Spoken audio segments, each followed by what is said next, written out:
someone could care so much for human beings, not in their country, in some other country. And I find that that's really what differentiates human beings, the compassion. I was a social worker before I became a politician. So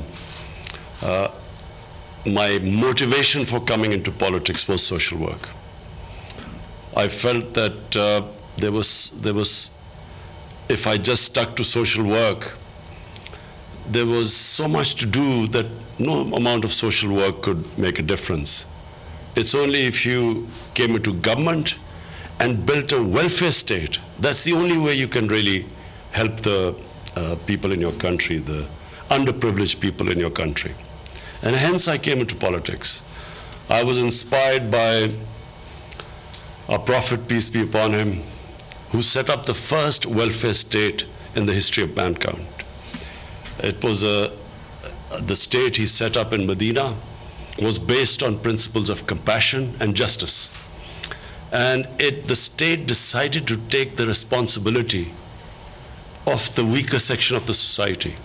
So the first time a state took responsibility of orphans, or widows, of the poor people, of handicapped, and pensions were introduced first time in that state.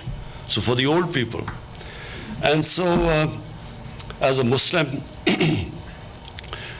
we are told in the holy book by the Almighty, the divine book, that we have to follow the example of our Prophet, peace be upon him. And hence, my motivation for coming into politics, to build a welfare state in Pakistan.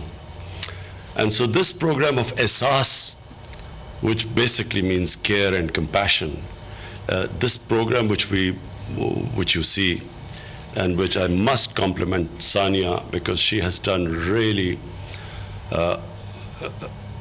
hard work, comprehensive, the way she has gone in fine details to set up these various initiatives under the heading of Ehsaas. And this, of course, financial inclusion is the core of the Ehsaas program, because unfortunately this trend in the world where the poor get poorer and the rich get richer, the poor countries get poorer and the richer countries get richer, the gap keeps increasing. I find that it is inhuman. I find it's inhuman that the statistics I read, I think it was one of the UN bodies which came up with these statistics, that 60 odd people own as much wealth as about 3 billion people on this earth. So there has to be something wrong with that system, which creates this inequality where people have such money which they will never be able to, if they lived 5 lifetimes, they would not be able to spend it. And yet on the other side, you have poverty. And I also feel that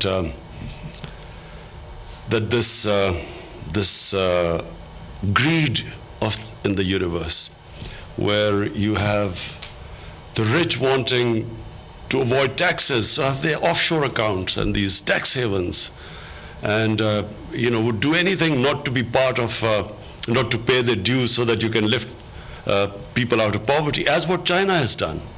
What China has done is remarkable.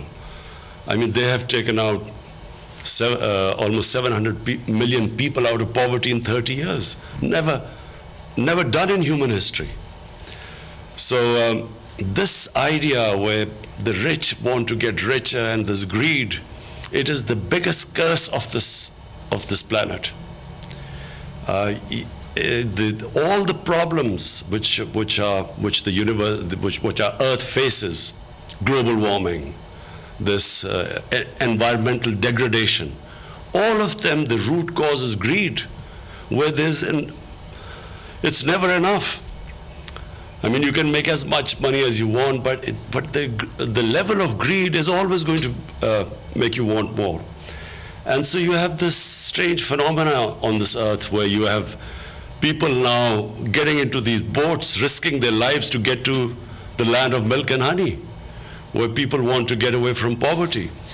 So I feel that, yes, in our country we will be trying our best, not because of votes, because it's my belief that it's not a civilized society where you have such poverty, where sections of your society are deprived of their daily needs, and the rich just want more and more money and don't pay their taxes. So this is a real, what we have, my government has decided that we will be the first government that is going to, all our policies will be to lift people out of poverty. So whatever we do, our economic policies, our agriculture policy, whatever policies we make, the bottom line will be how does it help the poor people, as opposed to the elitist policies we've had in the past, where policies are only made for a small elite society. So our education system is only for a tiny elite class. You have three-tier education systems. So one is for the small elite class, which has this privileged education. Then you have the government school education for the poorer section, and then right at the bottom, you have these Dini madrasas, which are religious schools, which cater for the poorest of the poor. So we have a three-tier system.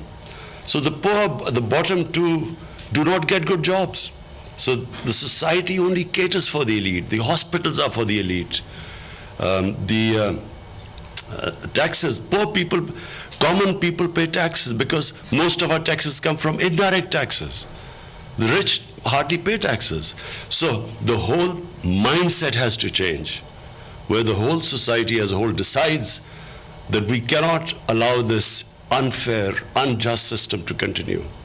And this Ehsaas program is a beginning. We hope that as it starts kicking in, Sania has made great efforts to make sure that there's credibility, that there's integrity in the system, that we do not allow the system to be misused, as most of our programs are misused. So we've taken great care. People are, because of our economic situation, for our restructuring the economy, getting out of an economic crisis, people are suffering. But we decided that we are not going to throw away money unless and until we have a credible system of distribution. The most vulnerable section are women from the poor background. And we cannot, as society, cannot move forward if it does not educate and look after its women. So our top priority is to lift our women out of poverty. And we have, Your Majesty, thank you for coming. We welcome you here. We hope you will come back, and we value the concern you show for our country. Thank you.